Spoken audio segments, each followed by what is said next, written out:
আচ্ছা বলেন তো, সেমাই কি শুধু ঈদেই খেতে হয়? আমার তো ঈদ ছাড়াও খেতে মন চায়। তখন ঠিক এমনটা করলে কেমন হয় বলেন তো?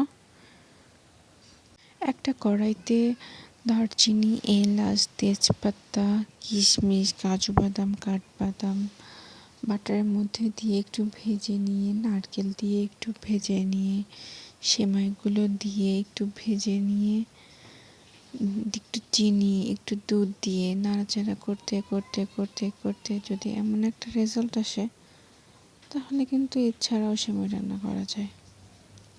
খুব সহজে এবং অল্প সময়ে তৈরি করা এই সেমাইটার স্বাদ কিন্তু একদমই অন্যরকম হয়। বিকেলের নাস্তা কিংবা মিষ্টি খাওয়ার ক্রেভিংস খুব সহজেই মেটাতে পারবে এই সেমাই। আপনারা চাইলে একবার ট্রাই করে দেখবেন। Bye bye.